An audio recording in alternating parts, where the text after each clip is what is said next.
a ɗauke to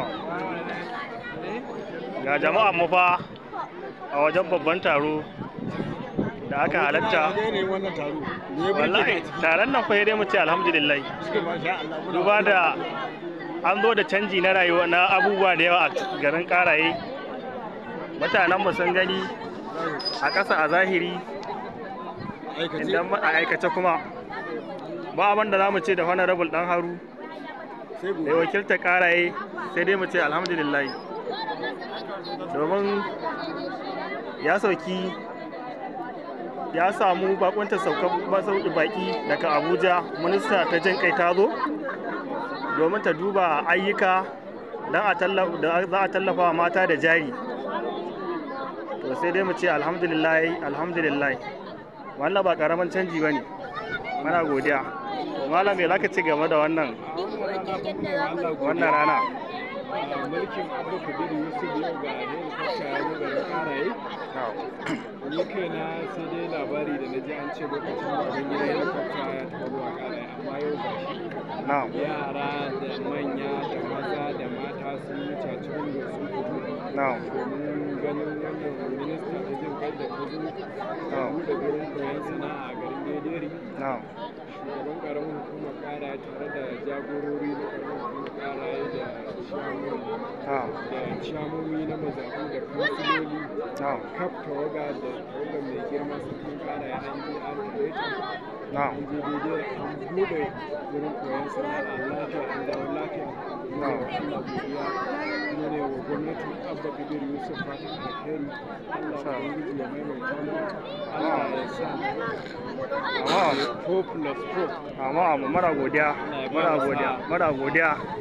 Malam Yalo mai kundi, a matsayin ku na wanda kuka yi shaida gani da ido, wani abu za ka iya gani na farin ciki game da garin nan namu Karaye? Alhamdulillah muna nika godiya ga Ubangiji subhanahu wa ta'ala, domin za mu iya cewa yau babban abin farin ciki ne a tare da mu. Da Allah Ubangiji ya nufa yau muka ga wani sabon canji da ya shigo mana karamar hukumar Karaye. A ce yau mai girma ciyaman na karamar hukumar Karaye da shi da mataimakansa su fama su nasa da sauran dai jagorori na karamar hukumar Karaye yau sun sauki ministan jin kai a wannan babban gari namu mai albarka karamar hukumar Karaye, domin mun je mun raka ta har garin Dederi domin ganin irin ayyuka da ake koyarwa a wannan gari da kuma ƙarfafa musu gwiwa da kuma tallafa musu da jari domin ci gaba da waɗannan sana'o'i da suka koya domin ci gaban garin nan namu. Wannan kadai babban abin farin ciki ne a wannan mulki na Abba Kabir Yusuf da Allah Ubangiji subhanahu wata'ala ya nuna mana.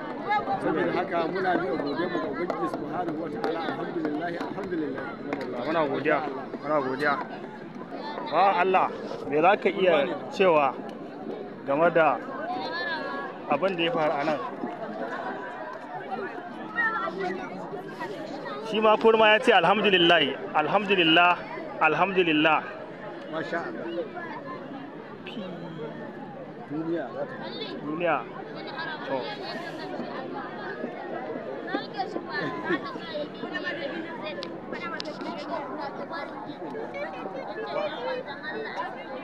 Oh yaya.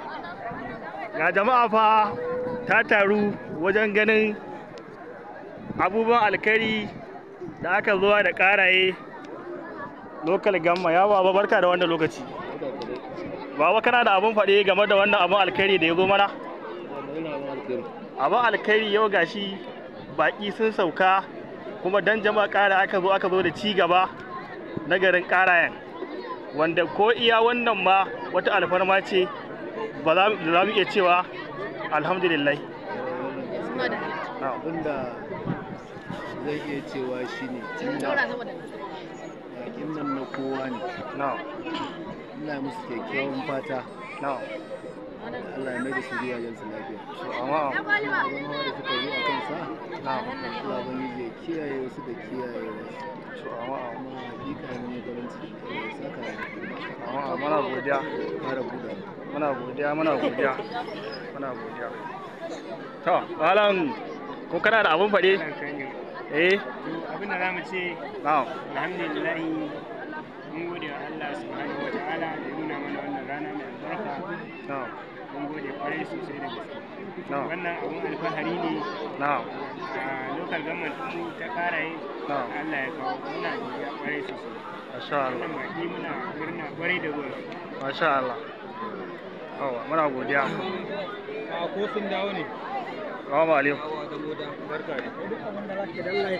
malam ya aka yi ga wannan adawa mu nan ku gane shi ku shaida shi ga yana tafiya